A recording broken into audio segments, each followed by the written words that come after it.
আসসালামু আলাইকুম, ওয়েলকাম করছি রিয়াসাদ আজিম। ভিন্ন ধর্ম মতাদর্শের যারা শুনছেন সবার প্রতি আন্তরিক কৃতজ্ঞতা। বাংলাদেশ টেস্ট সিরিজে খেলতে যাবে পাকিস্তানে এবং পাকিস্তানের বিপক্ষে বাংলাদেশ যেই টেস্ট সিরিজে খেলবে, দুটো টেস্ট অনুষ্ঠিত হবে। বাংলাদেশের রাজনৈতিক পট পরিবর্তনের আগ পর্যন্ত আমরা দেখেছিলাম যে ক্রিকেট বোর্ড কেন্দ্রিক যে বক্তব্যগুলো এসেছিল, কারা খেলবেন কারা খেলবেন না, দুজন ক্রিকেটারকে নিয়ে খুব স্পেসিফিক ভাবে আলোচনা হয়েছে। তাদের একজন হচ্ছেন তাসকিন আহমেদ, কারণ সামনে যেহেতু তুলনামূলকভাবে স্পোর্টস বা ক্রিকেট খেলাটা কম, তাই Taskin he was eager to play at least one test. এবং সেই আলোচনাটা আমরা শুনেছি, তাসকিন নিজে বলেছে। বাংলাদেশ ক্রিকেট বোর্ডের পক্ষ থেকেও তাসকিনের ব্যাপারে আমরা একটা মনোভাব লক্ষ্য করেছিলাম, যেটা পজিটিভই বলা যেতে পারে। আরেকটা ইস্যু ছিল সাকিব আল হাসান টেস্টে খেলবেন কি খেলবেন না।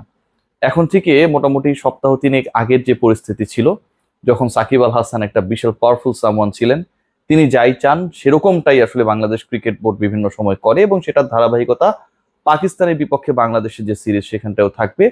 এবং সেই ধারাবাহিকতায় সাকিব আল হাসান তিনি তার অবশেষে মোটামুটি একটা দয়া করে বাংলাদেশ ক্রিকেট বোর্ডকে কনসেন্ট দিয়েছিলেন যে তিনি খেলতে চান। সাকিব আল হাসান বাংলাদেশের হয়ে পাকিস্তানে খেলতে চান, এই আলোচনাটা যখন হচ্ছিল এবং যত সিরিজ এগিয়ে আসছিল তার মাঝখানে বিশাল রাজনৈতিক পট পরিবর্তন হয়। এখন যেটা অবস্থা দাঁড়িয়েছে, বাংলাদেশ দল আর খুব বেশি দিন নেই, সপ্তাহখানেকের মধ্যে পাকিস্তানে উড়াল দেবে এবং টিম ডিক্লেয়ার করা হবে। গাজী আশরাফ হোসেন লিপুর নেতৃত্বাধীন যে সিলেকশন প্যানেল, সেই প্যানেল টিম ডিক্লেয়ার করবে।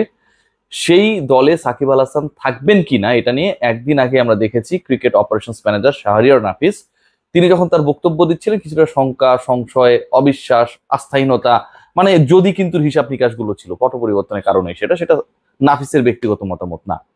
কিন্তু সাকিবের পক্ষ থেকে যে আলোচনাটা আসলে করতে চাই, শর্ত দেয়া হয়েছে বাংলাদেশ ক্রিকেট বোর্ডের যারা করেসপন্ডেন্স করছেন সাকিবের সাথে। সাকিব শর্ত দিয়েছেন, বা সাকিবের সাথে যে আলোচনাটা চলছে সেটা হচ্ছে পাকিস্তানের বিপক্ষে তিনি খেলবেন। মানে সাকিব এখন পর্যন্ত সেরকম একটা অবস্থায় রয়েছেন শর্ত সাপেক্ষে, কিন্তু তিনি বাংলাদেশে পা রাখবেন না। তিনি পাকিস্তানের বিপক্ষে টেস্ট সিরিজে খেলতে চান, কিন্তু সেটা তিনি সরাসরি পাকিস্তানে গিয়ে। আপনারা ভাবতে পারেন ব্যাপারটা, মানে বাংলাদেশে তিনি আসবেন না, তিনি যেহেতু কানাডায় রয়েছেন সেখান থেকে ইউএসএ যাবেন, ইউএসএ থেকে দুবাই হয়ে তিনি পাকিস্তানে গিয়ে খেলবেন, কিন্তু বাংলাদেশে তিনি খেলবেন না। একজন ক্রিকেটার বাংলাদেশের হয়ে প্রতিনিধিত্ব করবেন, এখন পর্যন্ত যদিও তিনি সিলেক্টেড না, তিনি খেলা না খেলার আগে সিলেকশনের ইস্যুটা অবশ্যই আসবে, কারণ তাকে তো সিলেক্টেড হতে হবে, তারপর না তিনি ডিসাইড করবেন তিনি খেলবেন কি খেলবেন না। যেই করেসপন্ডেন্সটা চলছিল সেখানটায় সাকিব আল হাসান মোটামুটি যে ভাইবসটা দেওয়ার চেষ্টা করেছেন, বাংলাদেশ ক্রিকেট বোর্ডে একাধিক পরিচালক যারা এটার সাথে তুলনামূলকভাবে একটু বেশি কম বেশি হলো যুক্ত, তারা আমাকে শেয়ার করেছেন যে সাকিব এবং বিব্রত হয়েছে বিসিবি, যেই দলের হয়ে যেই দেশের হয়ে খেলবেন, যেই দলের জার্সি ক্যারি করবেন, সেই দেশে তিনি আসবেন না, অথচ তিনি মেজর লিগ ক্রিকেট খেলার জন্য ইউএসএ তে যেতে পারেন, তিনি কানাডায় গিয়ে টি-20 ফ্র্যাঞ্চাইজ টুর্নামেন্ট খেলতে পারেন, গ্লোবাল টি-20। কিন্তু বাংলাদেশের হয়ে, জাতীয় দলের হয়ে তাকে যদি দলভুক্ত করা হয়, তিনি বাংলাদেশে আসবেন না, তিনি ডাইরেক্ট পাকিস্তানে চলে যাবেন। বাংলাদেশে একজন ক্রিকেটার তিনি ইউএসএ যেতে পারেন, তিনি কানাডায় যেতে পারেন, তিনি দুনিয়া ঘুরতে পারেন, কিন্তু বাংলাদেশে তিনি আসতে চান না। বাংলাদেশ ক্রিকেট বোর্ড এই মুহূর্তে একটা বড় ধরনের সিচুয়েশনে পড়েছে, যেখানটায় সাকিব আল হাসানকে প্রথমত দল থেকে বাদ দেয়া, সাকিব আল হাসানের ঔদ্ধত্য, সাকিব আল হাসানের সাধারণ মানুষের সাথে প্রতারণা, সাকিব আল হাসানের তার হয়ে যারা কাজ করেন আমাদের শ্রমিক ভাইয়েরা, তাদের সাথে প্রতারণা, কাকরার যে চাষিরা রয়েছে তাদের প্রায় 1 কোটি টাকা তিনি মেরে দিয়েছেন, এরকম রিপোর্ট এসেছে। সে স্ক্রিনশটগুলো আপনারা দেখেছেন হয়তো, বিভিন্ন নিউজ পোর্টালে এসছে। সো এরকম একটা সিচুয়েশনে এই বিতর্কিত ক্রিকেটারকে বাংলাদেশ ক্রিকেট বোর্ড প্রথমত দলভুক্ত করবে কিনা সেটা নিয়ে একটা বড় দ্বিধার মধ্যে রয়েছে। যদি দলভুক্ত করে, বাংলাদেশ ক্রিকেট বোর্ড কেন্দ্রিক অনেক অনেক ধরনের অবজারভেশনস রয়েছে পাবলিকের, তিক্ততা রয়েছে পাবলিকের, অপছন্দ রয়েছে পাবলিকের, ইমেজ সংকটও মাঝখানে অনেক তৈরি হয়েছিল নানা ইস্যুর কারণে। তো সাকিবকে যদি, এরকম একজন ক্রিকেটারকে যার ইমেজ তলানিতে, যার ফর্ম তলানিতে, যার কমিটমেন্ট তলানিতে, যিনি বিদেশে গিয়ে খেলার জন্য কোনো ধরনের শর্ত দেন না, কিন্তু বাংলাদেশে হয়ে খেলার জন্য বাংলাদেশে আসতে চান না, ডিরেক্ট পাকিস্তানে চলে যেতে চান, এরকম একজন ক্রিকেটারকে Bangladesh cricket board finally selected করবে কি করবে না, সেটা নিয়ে একটা বড় ধরনের ডিবেট বা আলোচনা চলছে। এখন ক্রিকেট বোর্ডের তো মোটামুটি 10-12 জন পরিচালক পরিবর্তিত পরিস্থিতির কারণে অনেকটা উধাও এই মুহূর্তে, এটা আসলে তাদের কিছু করার নেই, যেহেতু এটা রাজনৈতিক ভাবেই বোর্ডগুলো পরিচালিত হয় এবং সবাই কম বেশি রাজনীতির সাথে যুক্ত দেখে তারা এখন অ্যাবসেন্ট, এটা খুব স্বাভাবিক। এই সিচুয়েশনে প্রধান নির্বাচক এবং তার প্যানেল মোটামুটি একটা চাপের মধ্যে পড়েছেন, এবং সেই চাপটা থেকে বের হবার জন্য প্রাথমিক যে সিদ্ধান্ত, প্রথমত সাকিবের এই ধরনের শর্ত কেউ মানার জন্য খুব বেশি আগ্রহী না, কারণ এটাতে cricket board, cricket operation, selection panel সবাই অনেক বেশি সমালোচিত হবে যে সাকিব আল হাসান ডিরেক্ট পাকিস্তানে চলে যাচ্ছে। মানে সাকিব আল হাসানের এমপিত্ব চলে যাওয়ার পরেও, যিনি 1 বছর আমরা দেখেছিলাম যে আসলে ফিক্সিং এর জন্য নিষিদ্ধ ছিলেন, তিনি মোটামুটি নির্বাচিত হয়েছিলেন বিশাল ভোটে, সেখানটাও তিনি 8 মাস করতে পারলেন না। তো তিনি এত সুবিধা নিয়ে, এত বিতর্ক নিয়ে এটা যদি এখনো কন্টিনিউ করে, নতুন বাংলাদেশ যেখানে তৈরি হচ্ছে সেখানে পুরনো সাকিব আল হাসানকে যদি আমাদেরকে দেখতে হয়, যেখানটায় সাকিব আল হাসান অনধিকার হেল্পস গুলো পাবেন বাংলাদেশ ক্রিকেট বোর্ড থেকে, এটা অন্তত এই মুহূর্তে কেউ করতে চায় না। এবং সাকিব আল হাসানকে সিলেকশন প্যানেলের মেজরিটি পার্ট দলভুক্ত করার ব্যাপারে অনাগ্রহী বাংলাদেশ ক্রিকেট বোর্ড। এই ক্ষেত্রে আবার একটা টেকনিক্যাল অবস্থায় হয়তো সামনে যাবে, আপনারা মিলিয়ে নেবেন।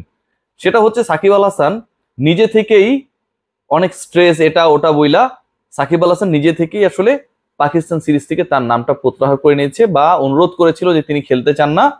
এই কারণে বিসিবি ফাইনালি তাকে 15 সদস্য 16 সদস্যের যে স্কোয়াডটা হবে টেস্ট টিম, সেখানটায় রাখেনি। এরকম একটা আলোচনা সামনে তৈরি হবার যথেষ্ট কারণ রয়েছে, উপাদান রয়েছে, এবং এরকম পথেই বাংলাদেশ ক্রিকেট বোর্ড সবসময় তো আসলে ডিফেন্সিভ ওয়েতে খেলে তারা যাচ্ছে। আরেকটা ব্যাপার একটু আপনাদের কাছে ক্লিয়ার করি, সেটা হচ্ছে দলের মেজরিটি পার্ট, বাংলাদেশ দলের মেজরিটি পার্ট যে ক্রিকেটাররা যারা দলের কাছাকাছি থাকেন এবং যারা দলে নিয়মিত থাকেন, সেই ক্রিকেটারদের মধ্যে সাকিব কেন্দ্রিক একটা বড় ধরনের বিদ্বেষ তৈরি হয়েছে, সাকিব কেন্দ্রিক একটা বড় ধরনের চাপা অসন্তুষ্টি তৈরি হয়েছে। এর আগে এমন একটা অবস্থা ছিল যে সাকিব আল হাসানের ব্যাপারে কারো কোনো কিছু বলার ছিল না, he is the king maker. K captain হবে, কে ভাইস ক্যাপ্টেন হবে, কাকে বাদ দিয়ে দিতে হবে, কার ক্যারিয়ার খেয়ে দিতে হবে, কোথায় কোন গুটিবাজি করতে হবে, এগুলোতে Shakib Al Hasan he played a big role. Shakib যেহেতু এখন সব দিক থেকে তার বিতর্কগুলো সামনে আসছে এবং জনসমর্থন, একজন ক্রিকেটার সাকিবের মতো একজন পপুলার ফিগার, যিনি শুধুমাত্র রাজনৈতিক লোভে পড়ে যেখানটা হিরো হওয়ার কথা ছিল সেটা তিনি হতে পারলেন না, সেই সাকিব আল হাসানকে বাংলাদেশের দর্শকরা অনেকটা প্রত্যাখ্যান করেছে, অনেকটা কি মেজরিটি 99% দর্শক প্রত্যাখ্যান করেছে। সো এই বাস্তবতায় যে ক্রিকেটাররা তার সাথে ড্রেসিং রুম শেয়ার করেন, যে ক্রিকেটাররা তার সাথে একই দলের হয়ে খেলেন, তারাও আসলে যথেষ্ট পরিমাণ অসন্তুষ্ট। তাদের মধ্যে ডিসকাশনস রয়েছে, অনেকের ক্যারিয়ার তিনি খেয়ে দেওয়ার ক্ষেত্রে একটা বিগ রোল প্লে করেছেন, এবং তারাও চান না সাকিবকে নিয়ে নতুন বাংলাদেশ, আগামীর বাংলাদেশের ক্রিকেট দলটা এগিয়ে যাক।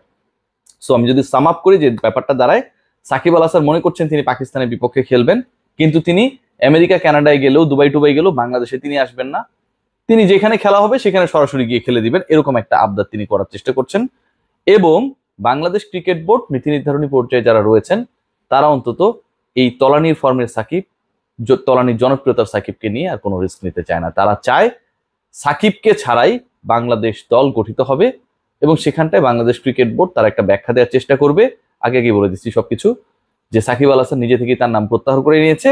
সো আমাদের 15 সদস্যের দলে স্বাভাবিকভাবে তিনি থাকবেন না। বাংলাদেশ দলের জন্য শুভকামনা আপনারা জানাবেন, বাংলাদেশ দল চেষ্টা করবে তাদের সেরা ক্রিকেটটা খেলার। জয়, ভালো থাকবেন।